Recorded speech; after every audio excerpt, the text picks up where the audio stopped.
Morning guys. તો સવારે અમે 7 વાગે ઉઠી ગયા છે. કાલની તમારી રક્ષાબંધન કેવી ગઈ? અમારી રક્ષાબંધન બહુ જ સરસ ગઈ છે. અમે રક્ષાબંધનમાં પછી મેં બપોર પછી કોઈ વિડીયો શૂટ જ નહીં કર્યો, કારણ કે હું થાકી ગઈ હતી, હું બીમાર બી પડી ગઈ હતી. એટલે અમે મમ્મી ત્યાં રોકાઈ છે, અમે બધા અહીંયા આવી ગયા છે, કારણ કે આજે અમારે જવાનું છે ઐતિહાસિક સ્થળ તમને બતાડવા માટે, અને ખૂબ જ નજીક આવેલું છે. તેનું નામ છે સપ્તેશ્વર. તમને બધાને ખબર જ હશે સપ્તેશ્વર કંઈ આવેલું છે. નહીં ખબર હોય તો હું આજે તમને બતાવીશ. અને આ છે મારી ફિયાની છોકરી.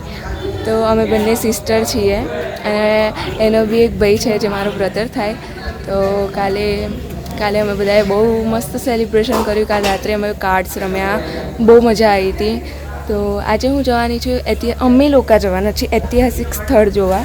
તો ચલો આપણે જઈએ ઐતિહાસિક સ્થળ જોવા.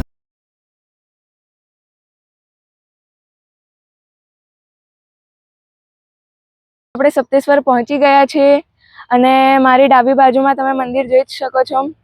શ્રાવણ મહિનાના શુભ દિવસોમાં આપણે મહાદેવના દર્શન કરીશું અને તેમને વિશે જાણકારી મેળવીશું. તો ચલો જઈએ. મંદિરે પહોંચી ગયા છે, અને આ છે સપ્તેશ્વર મંદિરનું પાર્કિંગ. અને અહીંયા એકદમ ફ્રી છે, કોઈ બી પૈસા નહીં લાગતા. અને અહીંયા અમે અમારી ગાડી પાર્ક કરી દીધી છે. તો હવે આપણે જઈએ સપ્તેશ્વર મંદિરના દર્શન કરવા.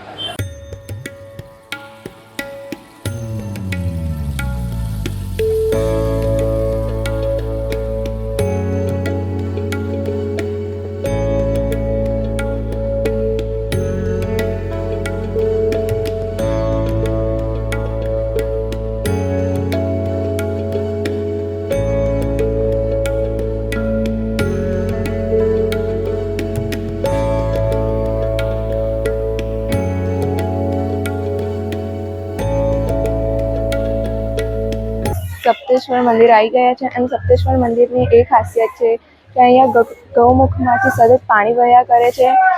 એ કુદરતી રીતે પાણી વહ્યા કરે છે. હજી સુધી કોઈને પણ ખબર નથી કે પાણી કઈથી આવે છે. તો ચાલો આપણે જઈએ દર્શન કરવા. અને ત્યાં દર્શન કરવા માટે પગ ભીના કરીને પલાળીને આપણે જવું પડે છે. તો ચાલો આપણે જઈએ દર્શન કરવા માટે. તમે જોઈ શકો છો શિવલિંગ ઉપર કુદરતી રીતે ગૌમુખમાંથી પાણી આવી રહ્યું છે, અને હજી સુધી કોઈને પણ ખબર નથી કે આ પાણી કઈથી આવી રહ્યું છે. પણ ગૌમુખમાંથી પાણી આવે છે. તો ગાઈસ, તમે મારી પાછળ જોઈ શકો છો પવિત્ર સ્નાન. ત્યાં લોકો સ્નાન કરીને પવિત્ર થાય છે. અને અહીંયા તમે આ બાજુ બી જોઈ શકો છો કે ઘણા પૂજારીઓ પૂજા કરવા પણ આવે છે. મારી પાછળ જોઈ શકો છો સાબરમતી નદી. અહીંયા બે નદીઓનો સંગમ થાય છે. અહીંયા 7 ઋષિએ તપ કર્યું હતું, તેથી આ જગ્યાનું નામ સપ્તેશ્વર પડ્યું. તમે આપ જોઈ શકો છો વ્યૂ.